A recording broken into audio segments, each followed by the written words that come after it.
All right, let's dive right into this explainer. Today, we're zeroing in on some of the absolute best session highlights from Kalanima Echoes of the Divine, specifically Session 14. We're going to break down a total masterclass in tension and game design. I mean, think about it, a completely combat-free session where the actual battlefield was a formal dining table. Our party, fresh and rested after the whole Weeping Pox arc, walks right into the most elegantly dressed danger they have ever faced. Now, you've got to love this quote from the Sinclair matriarch, Eleonora.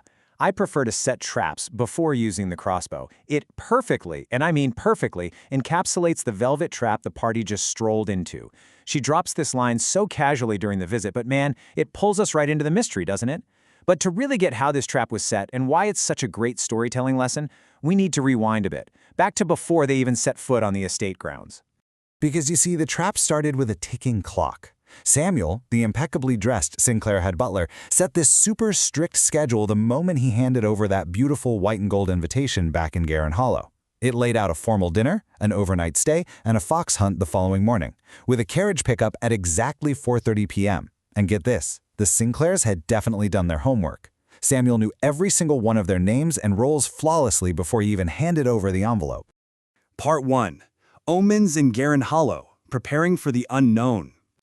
So going in, the party is already on edge, right? They know the criminal syndicate Fordham Ouser operates nearby, and they know the Sinclair estate is literally marked on a Fordham Ouser map they found. And this tension, it's perfectly illustrated when they visit the local temple. The party walks in, and the symbol for the local deity Uzborg is just gone, wiped out, replaced by Velcheron's skull and bones. It's this brilliant visual of divine upheaval hitting these small regional towns. Against this super grim backdrop, Kieran solemnly consecrates the upcoming hunt with a grain and mending ritual in Shooteran's name. Meanwhile, Aaron prays silently to the platinum dragon Pevian and gets absolutely nothing but silence back. It's a heavy, deeply unsettling moment right before walking into the unknown. Then they hit Artisan Alley, which honestly brings us to one of my absolute favorite highlights of the session. So Jace buys exactly 5 blank journals from the leatherworker, Seraph and Call. It's such a brilliant little visual anchor. It shows us a highly observant, incredibly smart character who fully intends to survive this extreme danger long enough to document the whole thing. I mean, buying 5 journals right before a fancy dinner party? That tells you everything you need to know about the tactical mindset these players are bringing to the table. Part 2. Crossing the Drawbridge. The point of no return. Right at 4:30 p.m. on the dot, Samuel arrives with a carriage to take the party across the literal and metaphorical point of no return, a drawbridge. And let's not forget, a drawbridge is a mechanical feature specifically designed to cut off retreat. Once they're inside, the Sinclair family gives them this very elegant tour of the grounds. But all these seemingly innocent details start taking on a terrifying new meaning. All 5 family members are wearing matching 2-headed bird amulets, there's a sprawling reflective hedge maze, a massive young green dragon skeleton hanging from chains in the gallery, and a locked black cabinet in the library that the party is told they can only access after the hunt. Yeah, totally not ominous at all. And to really grasp the complex social terrain the party had to navigate, just look at the Sinclair twins. On one hand, you've got Bethany draped in this heavy goth aesthetic, just grilling the party with questions about adventuring and low-light vision. And on the flip side, there's Charity, all bright, sunny warmth, showing this genuine intellectual curiosity about Jace's archaeology work. These wildly different approaches meant the party had to carefully watch every single face, constantly doing the math on who was playing a game and who was actually being genuine. Part 3. 6 courses of suspense. The dinner battlefield. We really need to look at this massive 6-course meal not just as, dinner, but as a high-stakes tactical encounter where information is the weapon of choice. During the first course, Marrow Custard, Heron catches Eleonora subtly rolling her eyes while her husband Julius boasts about a dragon kill. That tells us exactly who holds the tactical power in that family. But the real highlight? That's Course 2, the Pumpkin Bisque. Heron casually drops a mention of the criminal organization Fodum Addis, and Declan Sinclair involuntarily taps his spoon against his bowl. Just once. But it hits with the exact gravity of a critical combat roll. Julius claims ignorance, but Oren senses he's lying. Then, by Course 6, the Panna Cotta, Declan hints at some unsanctioned martial incidents and Eleonora just shuts him down instantly. Total narrative control.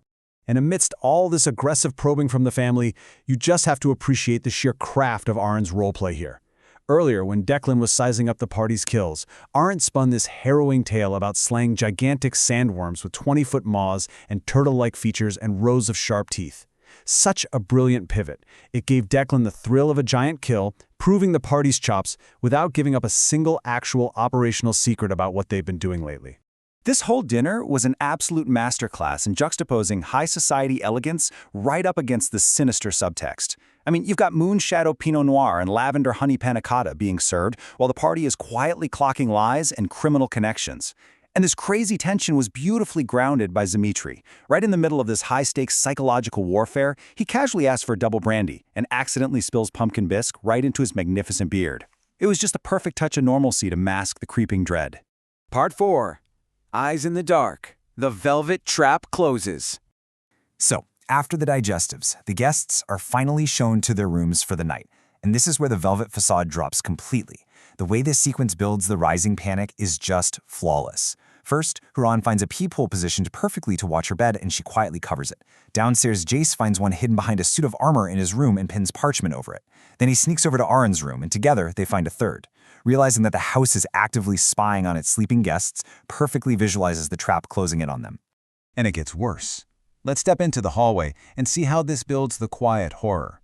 Jace decides to sneak out, maybe looking for a way out or just digging for more info, only to find Samuel the butler just standing there, watching, in the dark, at the far end of the corridor. Samuel pleasantly reminds Jace about the early wake-up call for the hunt, which effectively cuts off any chance of a quiet escape. The party is officially locked in. Part 5. The midnight hunt begins. The bottom drops out. The party is huddled in their rooms, whispering, when suddenly, right around 11 p.m., there is a simultaneous loud knocking on every single locked guest room door. That strict morning timeline we talked about earlier, completely shattered. They check the corridors, and they're empty. But down on the floor, slid under each door, are these notes sealed in elegant red wax. The script just reads, "The hunt has begun. Best of luck to you. You may now run. Sinclair." This confirms everything they suspected. They were never invited to be the hunters. They are the foxes. Jace literally just laughs at the sheer theatricality of it as the terrifying reality of the moment settles in. Suddenly, the whole game changes. All those beautiful features they were so graciously shown on the grounds tour that afternoon, they have to be completely reassessed. And this, by the way, is exactly why paying attention to scene descriptions during a session matters so much. The winding hedge maze, the ancient oak, the sprawling vineyard rows, they aren't just pretty scenery anymore. They are terrifying potential ambush points and trap sites. And remember what Eleonora said? She prefers to set traps. Plus, let's not forget, they are currently on the wrong side of a raised drawbridge over a chasm. So as we wrap up this explainer, I'll leave you with this final provocative thought. What exactly does this elegant estate look like in the pitch black when you are the one being hunted? How is the party going to survive a master trapper's maze? And seriously, what really happened to the previous visitors who never left? Session 15 is going to be absolutely wild. Thanks so much for joining me on this deep dive.